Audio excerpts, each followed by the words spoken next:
Safi hospital सलाला Barkas में ज़चगी के मौके पर लापरवाही का इल्ज़ाम लगाते हुए खातून की मौत पर इसके रिश्तेदारों ने पुलिस से शिकायत की। तफसीलात के मुताबिक हस्तिनापुर की रहने वाली राधिका नामी खातून को दर्द उठने पर इस दवाखाने से रुजू किया गया था, जहां उसकी नॉर्मल ज़चगी हुई।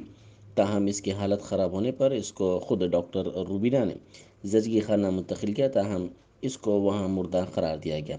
इस मौके पर खातून के रिश्तेदारों ने लापरवाही का इल्ज़ाम लगाया और बरहमी का इजहार करते हुए पुलिस से इस सिलसिले में शिकायत की। डॉक्टर रूबीना, जो इस हॉस्पिटल की प्रोप्राइटर हैं, ने इस मसले पर तफसीली वजाहत पेश की है। हेलो, अस्सलाम वालेकुम। मैं डॉक्टर रुबीना हूँ, सफ़ी हॉस्पिटल के डॉक्टर प्रोप्राइटर हूँ। और जो है ना, मैं 18 साल से यहाँ सलाला पे है मेरी ड्यूटी, और यहाँ पे करता हूँ। आज तक भी कोई ऐसा केस नहीं हुआ हमारे पास। ये फर्स्ट टाइम राधिका जो है ना प्राइमी है, और जो है 35 वीक्स थे, 36 वीक्स भी नहीं हुए। रात में आए थे लेबर पेन से, तो पेन से आए थे तो नहीं होती, अभी टाइम है आपको बोल के भिजा दिए थे। फिर मॉर्निंग आए, उन्होंने लेबर पेन्स में आए, आते आधे घंटे में डिलीवरी हुई। प्लासेंटा एडहेरेंट था, प्लासेंटा नहीं आया। प्लासेंटा निकालने के बाद में पेशेंट जो है ना ज़्यादा ब्लीडिंग होने की वजह से शॉक में गई। उसकी शॉक में है तो लेके सीधा पेटलापुर गवर्नमेंट हॉस्पिटल को लेके गए, ऑक्सीजन लगा के लेके गए। एम्बुलेंस की वास्ते कोशिश करे, एम्बुलेंस नहीं थी, बाहर गए हुए थे। तो जो है ना, मैं मेरे कार में खुद लेके गया, मैं ऑक्सीजन लगा के लेके गया।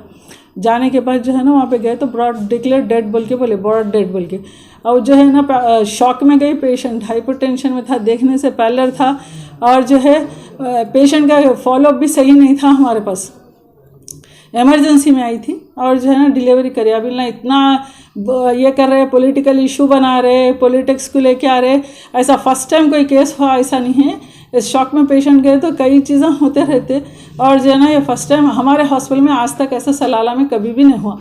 ये ऑपरेशन हुआ, नॉर्मल डिलीवरी हुई? ये नॉर्मल डिलीवरी हुई, नॉर्मल डिलीवरी हुई। नॉर्मल जो है ना, पेशेंट लेबर में आया, पेशेंट आधे घंटे में डिलीवरी हो गई। प्लासेंटा एडहेरेंट होने की वजह से नहीं आया है। मेडिकल फील्ड के पीपल जितने भी हैं उन्हें समझ सकते हैं, प्लासेंटा एडहेरेंट है तो क्या है, शॉक में क्या होता। मैं आखिरी में ये रिपोर्ट्स बता रहा हूँ। ये 8वें महीने की डिलीवरी है, 35 वीक्स है। इनकी टाइम नहीं हुई थी। ये पेशेंट को अपनी डेट्स भी याद नहीं है।